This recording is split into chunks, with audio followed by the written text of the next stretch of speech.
A matsayinka na matashi wanda ya fito daga yankin arewa maso gabashin Najeriya, kuna ta fafutuka akan batun harkokin siyasa, kuma ba a jima sosai ba shugaban ƙasa Muhammadu Buhari ya ƙaddamar da wani shiri na matasan Najeriya da ake kira It's Not To Your Throne.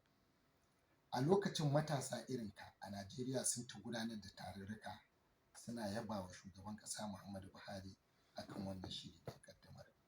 Sai gashi an kaɗa gogen siyasa, matasan da suka fito aka fafata da su musamman a wajen kujeru tun daga shugaban ƙasa zuwa gwamnoni zuwa majalisar dattawa da majalisar wakilai da majalisar jihohi har da ƙananan hukumomi ba su taka wani rawa na a zo a gani ba. Kusan zai iya cewa matashi ɗaya ne wanda ya fito takarar shugaban ƙasa, Adamu Garba, wanda ya ɗan taka rawar gani wanda aka shaida a kan irin rawar da ya taka. Yaya tafiyar ku take, nauyinku a ɓangaren demokuraɗiyya na tafiyar siyasar Najeriya? Wato idan ka waiwayi tarihin gwagwarmayar matashi a tarayyar Najeriya, lokacin zuwan demokuraɗiyya a shekara ta 2019, jam'iyyar PDP ta karya darajar jam'iyyar PDP ne ta karɓi mulki a tarayyar Najeriya. Kuma a lokacin da ta karɓi mulki, mataki na farko da ta fara ɗauka shine daƙile daraja da martaban matashi a cikin demokuraɗiyyar Najeriya. Wadda ya kai ya kawo da idan ka waiwayi shugabannin ƙasar nan da ministoci da gwamnoni, akwai waɗanda sun yi mulkin ƙasar nan suna shekara 30, 31, 32 zuwa tsakanin 40 zuwa 30. Akwai wanda sun yi ministoci sun yi gwamnoni ba su ƙarasa shekara 30 ba. Amma lokacin da aka zo aka karɓi demokuraɗiyya sai jam'iyya da ta karɓi mulkin sai ya kasance jam'iyya ne wanda ba ta san daraja da martaban matashi ba, shine jam'iyyar PDP. Da ta karɓa sai ta gurgunta daraja da martaban matashi wanda yake da ƙwazo da jini a jika da ƙarfin tunkaran tabbatar da dukkan wani abu da zai zama alkhairi a ƙasarsa.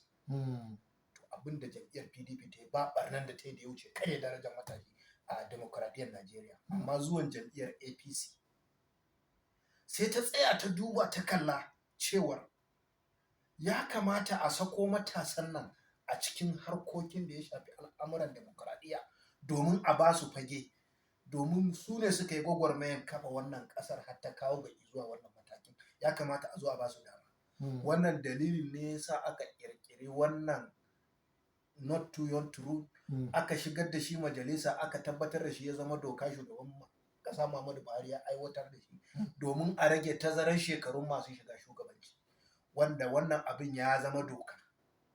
Ya zama doka da sai dai ko mutum in yayi ma a ce ai shekarunsa ya gaza ko kuma a ce kaza, sai an yi masa ƙarin shekaru da sauransu, an yi wani dodoro don a ɓatar da wannan layi. Amma a yanzu haka ya zama doka. Wannan mataki na farko kenan. Wannan doka ta yi shimfiɗa domin shigo da matashi. Sa'annan da aka zo aka yi a shekarar 2015, shekarar 2019 sai aka fahimci cewar fa dokar ba za ta yi tasiri ba inda ba a shigo da ita jam'iyya ba, saboda a Najeriya babu wata ƙungiya da za ka bi ta process ɗin ta zama da kai shugaba sai ka shigo ta jam'iyya. Sai aka ce wannan doka ɗin an yi ta a gwamnatance ne, ya kamata a dawo da ita jam'iyya. Wanda a wannan lokacin ni ina ɗaya daga cikin matasan da suka jagoranci gwagwarmayar yadda za a shigo da matasa su samu kaso a tsagin shugabanci da za a bayar, a ce kashi 30 ko wani abu a jihohi da sauran matakai. Saboda idan da akwai matasa shugabannin jam'iyya, su ne za su kasance tsani na izuwa wannan jam'iyyar, ita ne take tsani na ka zama shugaba. Baka isa ka zama shugaba a Najeriya ba a kundin tsarin mulkin ƙasa har sai ka biyo tsarin jam'iyya. So a wannan lokacin mun yi iyaka gwagwarmaya, wanda daga jiha ta akwai matsayin da na nema. Ire-irenmu da yawa daga matasa a nan muka haɗa Youth Conference na ƙasa wanda ba a taɓa yin shi ba na matasa, ƙarƙashin shi wanda yake shugaban riko na matasa a ƙarƙashin mai malabu wato barista Ismail, wanda muka tara har shugaban ƙasar Najeriya sai da ya turo wakilcinsa, mataimakinsa ya zo, shugaban majalisa ya zo, shugaban kakakin majalisa na tarayya shi ma ya zo, duka da sauran gwamnoni da shi kansa shugaban kwamitin roƙon mai malabu ne, duka sun zo su wannan wajen. Muka nuna musu cewar ga abin da muke bukata, sa'an aka saka kwamiti na tuntuɓan manya akan abayo matasa kaso, wadda ka kalli wannan mashin fuɗa ne. So duka ana ta bin waɗannan matakan, to amma kuma abu ne wanda barnan da PDP ta yi barnan sosai ne, ta gurgunta matashin ne, ta karya masa darajarsa, karya kashin bayansa, ba zai taɓa wani daraja ba. Gyaran dole sai a hankali a hankali.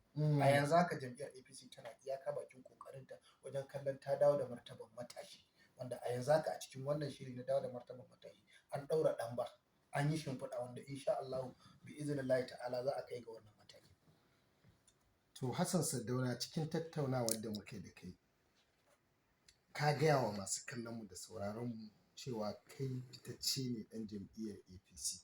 Tabbas. Bari in komar da kai baya. Muna so ka auna mizanin tafiyar wannan gwamnati ta jam'iyyar APC, musamman a yankinka na North East da ka ce ƙungiyar Boko Haram ta gurgunta a shekarun baya. Duk da na san inda za ka karkata a lokacin gwamnatin jam'iyyar PDP ne, amma ba ni zan gaya ma masu sauraro ba, kai nake so kai magana da bakinka domin su saurare ka su kuma ji ka. Muna so ka auna mana mizanin tafiyar wannan gwamnati, musamman a yankin ku na arewa maso gabas a ɓangaren tsaro. Wancan karan an samu hare-hare na ƙungiyar Boko Haram, kusan babu yankin da ba a kai hari ba a wannan yanki na North East. Sai kuma a wannan karan ba matsalar tsaro kaɗai yankin ke fuskanta ba, akwai batun garkuwa da mutane, sai Boko Haram jefi-jefi. Ina so ka min bayani. Jam'iyyar haɗaka wadda ta kasance ta jam'iyyar adawa da suka haɗa kai suka yi adawa a shekara ta 2015 sun karɓi mulki daga hannun jam'iyya mai mulki, wato a wancan lokacin ta PDP. Sun zo su sun samo ƙasar nan. Najeriya ba a cikakkiyar ƙasa ba ne a lokacin. Ina so na nuna maka zurfin irin nasarar da jam'iyyar APC ta samu. Mu ba mu samo Najeriya a cikakkiyar ƙasa ba, saboda akwai wasu yankunan da har an farar da zantar da shari'a da mulki ba na constitution ɗin Najeriya ba. Ina mai tabbatar maka, saboda rashin tsaro da jam'iyyar PDP ta jefa ƙasar nan a ciki, mun samo akwai ƙasashe a cikin Najeriya a lokacin. Ina mai tabbatar maka akwai ƙananan hukumomi sama da guda 25 waɗanda ba sa ƙarƙashin ikon Najeriya a wancan lokacin. Ko maganar ta'addanci da ake yi na lokacin jam'iyyar PDP da wannan lokacin, bambancin nasu ai ya kai tsakanin sama da ƙasa. Saboda a wancan lokacin fa asibiti ba a tsira ba, tashan motoci ba a tsira ba, church ba a tsira ba, masallaci ba a tsira ba, kasuwa ba a tsira ba. Duk inda ka sani mutum yake tafiya yana tafiya ne yana waiwaye, ba wai a yankin arewa maso gabashin Najeriya ba, ko ana cikin garin Abuja babu inda baka jin fashewan bama-bamai, ba inda baka jin tashin hankali. Amma zuwan gwamnatin nan bata shekara ba ta kwace dukkan ƙananan hukumomin da yake ƙarƙashin ikon Boko Haram. Sa'an nan batun ka ji fashewar bom ko kuma wani abu a tasha ko kuma a masallaci ko a abin nan ya shafe ya zama tarihi. Wato ɗan adam yana da mantuwa ne, kuma ɗan Najeriya nashi sai dai a ce cutar mantau, saboda yana da gaggawan manta shari. Babu kamar ɗan Najeriya, wannan abin ya zama kamar mana al'ada ne. In ka tsaya ka duba irin abubuwan da suke faruwa a daɗin, ai maganar Najeriya an gama da ita, babu Najeriya. APC ne ta zo ta dawo da Najeriya, ta yi reconstruction ɗin ƙasan, ta sake dawowa da ita a matsayin dunkulalliyar ƙasa guda ɗaya. Wannan shine abin da mutane suke mantawa. In ka tsaya ka duba yau sai dai ka ji an ce maka inda akwai ɗan ta'adda ma sai a ce ma ya ɗan ta'addan daji. Wato abu ne wanda yake faruwa a masallaci da cikin tasha inda jama'a suke. Ƙarfin tasirin an kore abin ya koma daji. So ina so mutane su gane zurfin nasara irin na shugaba Muhammadu Buhari da ya samu a ƙasar nan. Kuma su sani cewar gwamnatin nan ba ta samo hanyoyi sama da guda 250 waɗanda ba a gama su ba, wanda ta kammala su, wanda yanzu ko wasu tana kai yi, wasu ba su gama ba, wasu ta kammala su. Akwai ayyukan da tun zamanin Shagari ba a kammala su ba, gwamnatin shugaba Muhammadu Buhari ne ta zo da take kammala su. Babban abin da ake rasawa a shugabanci shine political stability. Wato ka fara abu wani in ya zo maimakon ya ƙarasa naka sai ya ɗauko sabo. Wannan ya zama an yi asararsa. Shi shugaba Muhammadu Buhari nasararsa ɗin wato nasara ne mai zurfi wadda mai zurfin ilimi ne da tunani zai iya ganowa ya hango cewa wannan mutumin ba ƙaramin jarumin shugaba ba ne wadda ƙasar nan a duk lokacin da ya tafi wallahi tallahi za mu yi kuka. Ba fata nake mana ba Allah ya sa mu samu makamancinsa ko kuma wanda ya fi sa. Amma ya kai ƙasar matakin da ba za a gane ba sai masu zurfin hankali da tunani ne za su iya gano wannan al'amarin.